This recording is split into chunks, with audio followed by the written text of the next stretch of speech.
Vous connaissez sûrement la fameuse maison d'Amityville. Mais si je vous disais que ce qui s'est passé là-bas dépasse tout ce que vous pourriez imaginer?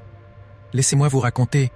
Tout commence en 1974, dans une paisible banlieue de l'État de New York. Une nuit, Ronald DeFeo Jr. se lève, prend un fusil et massacre toute sa famille pendant leur sommeil.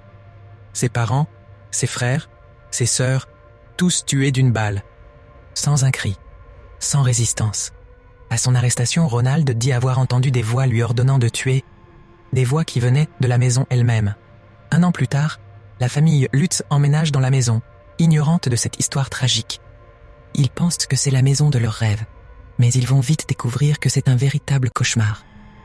Dès les premières nuits, tout bascule.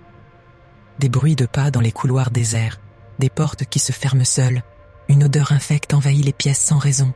Et puis, ces yeux rouges qu'ils voient dans le noir, qui les regardent, et cette voix qui murmure leur prénom. George Lutz commence à changer. Il devient froid, agressif, obsédé par la maison. Il se réveille chaque nuit à 3h15, l'heure exacte des meurtres. Quant à leur fille, elle parle à un ami imaginaire qu'elle appelle Jody. Mais Jody n'est pas un simple ami imaginaire. Pour elle, il a l'apparence d'un cochon aux yeux rouges. En seulement 28 jours, ils abandonnent la maison, laissant tout derrière eux. Ils fuient, terrifiés, jurant de ne jamais revenir. L'histoire devient une légende. Certains disent que les Lutz sont tout inventés pour l'argent.